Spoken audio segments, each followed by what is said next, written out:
Assalamualaikum warahmatullahi wabarakatuh. Hai anak-anak, apa kabar hari ini? Ibu berharap semua sehat ya, agar bisa selalu mengikuti pembelajaran. Baik, pada hari ini kita akan membahas tentang partikel penyusun benda dan makhluk hidup.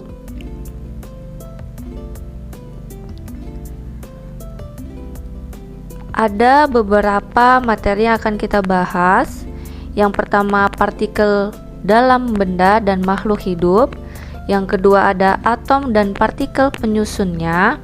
Yang ketiga, ada prinsip pembentukan molekul dan ion. Dan yang terakhir yaitu sifat zat dan hubungannya dengan partikel penyusun dan strukturnya. Baik, kita akan bahas yang pertama, yaitu partikel dalam benda dan makhluk hidup. Yang pertama, kita akan bahas dulu partikel. Apa sih partikel itu? Jadi, partikel adalah bagian terkecil dari suatu materi yang masih mempunyai sifat materi itu. Yang kedua adalah atom.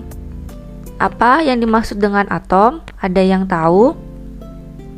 Jadi, atom adalah bagian terkecil dari suatu unsur yang masih memiliki sifat unsur tersebut. Yang ketiga, ada molekul.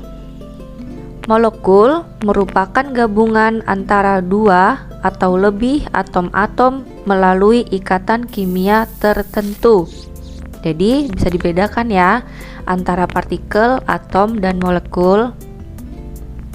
Baik, sekarang kita lanjut yang B, atom dan partikel penyusunnya. Jadi, partikel subatom itu adalah materi yang sudah sangat kecil yang ternyata tersusun atas bagian yang lebih kecil lagi. Jadi, dia sudah kecil tersusun lagi dari bagian yang paling kecil-kecil lagi. Lanjut, kita akan membahas perkembangan teori atom. Nah, ini adalah salah satu perkembangan teori atom. Penemunya atau teori atomnya itu dari John Dalton. Jadi, atom sebagai bola. Baik, jadi ini adalah gambar dari model atom penemunya John Dalton. Penjelasannya, atom sebagai bola pejal dan merupakan bagian terkecil yang tidak dapat dibagi lagi. Nah, itu menurut si John Dalton. Nah, sekarang kita akan lihat lagi gambar dari model penemu Joseph John Thomson. Nah, ini perbedaannya ya. Jadi menurut si dia, atom ini merupakan bola bermuatan positif dan di tempat-tempat tertentu terdapat elektron-elektron yang bermuatan negatif seperti kismis dalam roti. Bisa dilihat ya perbedaannya. Lanjut, sekarang kita lihat lagi gambar yang ketiga. Ini menurut Ernest Rutherford. Nah, atom itu berbentuk bola yang di tengah-tengahnya terdapat inti atom yang merupakan pusat muatan positif dan pusat massa. Sedangkan elektron-elektron bergerak berputar mengelilingi inti atom. Lanjut lagi, kita ke gambar yang keempat. Ini menurut Niels Bohr. Bisa dilihat ya, dari gambar pertama, kedua, ketiga, dan keempat itu berbeda-beda. Jadi menurut Niels Bohr, atom terdiri atas inti atom yang menjadi pusat massa atom dan pusat muatan positif. Sedangkan elektron bergerak mengelilingi inti atom pada lintasan tertentu atau orbit yang disebut kulit atom. Nah, jadi itu menurut Niels Bohr. Lanjut, kita akan lagi bahas gambar yang kelima. Ini modern atau mekanika gelombang. Di situ bisa terlihat ada awan elektron, proton, inti atom, dan neutron. Jadi atom tersusun atas partikel subatom, yaitu neutron, proton, dan elektron. Neutron dan proton membentuk inti yang padat, disebut nukleus atau inti atom. Nah, elektron bergerak di sekeliling inti dengan kecepatan hampir seperti kecepatan cahaya dan membentuk awan elektron yang biasa disebut orbital. Oke, bisa dipahami ya. Lanjut, kita akan sekarang membahas prinsip pembentukan molekul dan ion.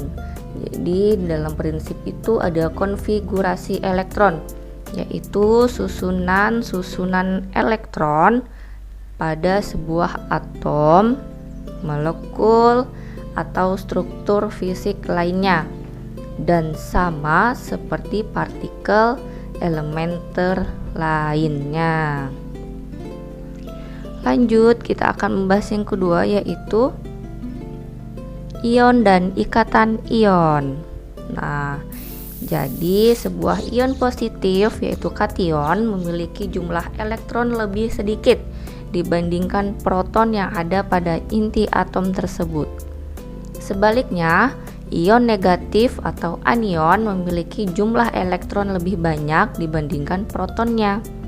Bisa dipahami ya apa perbedaan dari kation dan anion?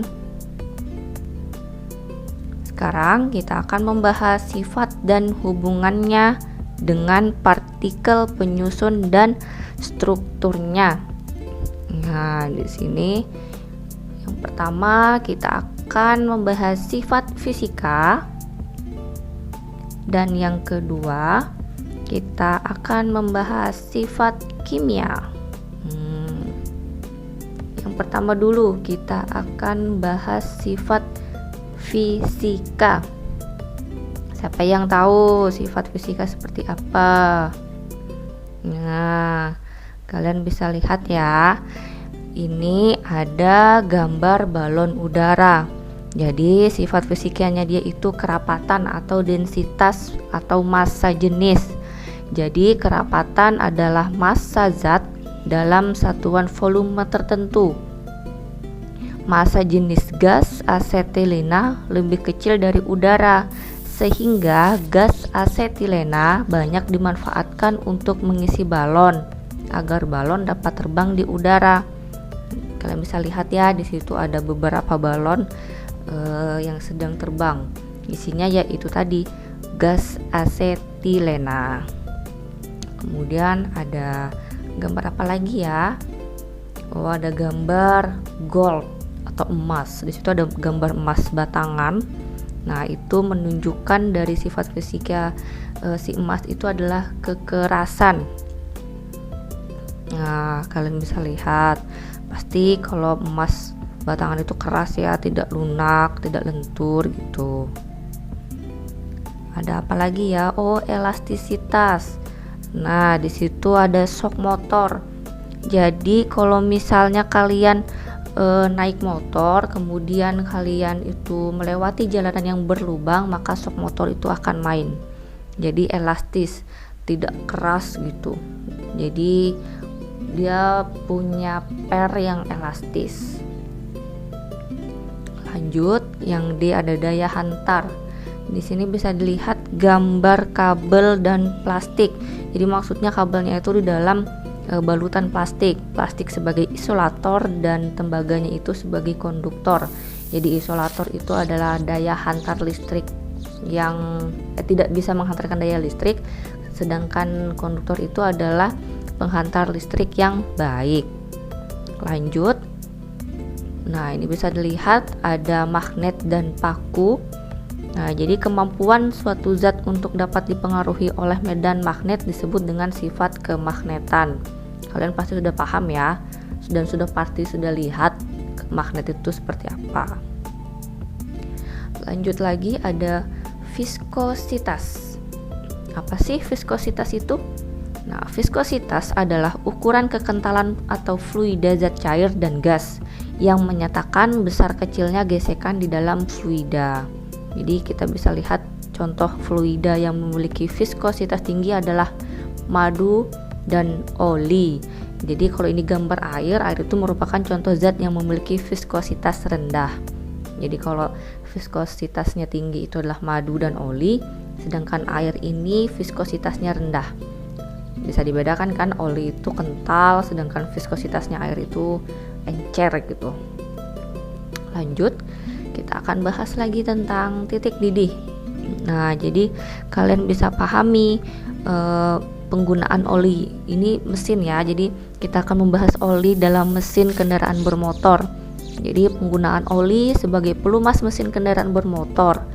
Saat mesin kendaraan bermotor bekerja akan dihasilkan panas yang sangat tinggi dan komponen dalam mesin akan bergesekan. Jadi jika mesin tidak diberi pelumas akan mengalami kerusakan pada komponen mesin akibat mesin terlalu panas. Jadi kalau kalian berkendara jangan lupa dicek olinya di dalam mesin itu masih ada atau tidak.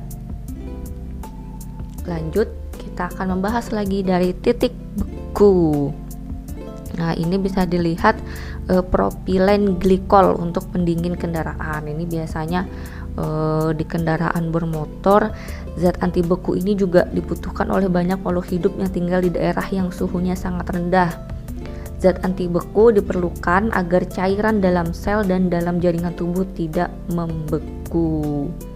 Jadi bisa dipahami ya. Lanjut, kita akan membahas lagi tentang titik leleh. Nah, bisa dilihat di situ tuh ada panci. Nah, terbuat dari apa sih alat-alat itu? Nah, dari plastik atau dari logam atau aluminium. Jadi bisa dipahami ya, kalau panci-panci itu biasanya dari aluminium sebagai bahan pembuat alat untuk memasak.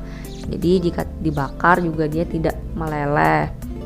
Jadi pengertian dari titik leleh itu adalah suhu pada tekanan tertentu zat padat mulai berubah menjadi cair. Nah, itu bisa dipahami dari pengertian dari titik leleh. Oke, tadi kita dari sifat fisika sudah belajar tentang kerapatan, kekerasan, elastisitas, daya hantar, kemagnetan, viskositas, titik didih, titik beku, dan titik leleh. Sekarang lanjut, kita akan bahas yang kedua, yaitu kestabilan dari sifat kimia. Nah, kenapa di situ saya kasih gambar dari styrofoam sebagai pengemas makanan? Nah, itu pop mie. Jadi kalau misalnya kita lagi masak pop mie kan, pakai pop mie gelas itu, mie gelas. Nah, itu kita kasih air panas, tapi kita tidak merasakan panas saat memegang itu. Beda dengan mangkok atau gelas kaca, kita akan merasakan panas. Jadi kalau pakai styrofoam ada kestabilan suhu di situnya. Nah, itu salah satu contoh sifat kimia. Yang kedua itu ada kereaktifan. Di situ ada gambar reaksi karbit sama air. Nah, ketika karbit dimasukkan dalam air, karbit akan langsung bereaksi dengan air menghasilkan panas dan gas asetilena. Gas asetilena ini mudah terbakar dan dimanfaatkan dalam proses pengelasan logam. Jadi jangan coba-coba ya bermain karbit kemudian dibakar. Lanjut, kita akan membahas lagi yang ketiga, itu korosivitas. Siapa yang punya bahan ini di rumahnya? Nah, ini biasanya ibu kita yang suka pakai ya. Ini cairan pembersih lantai. Jadi kalau kalian melihat komposisi cairan pembersih lantainya itu, kita akan melihat di dalamnya mengandung asam klorida.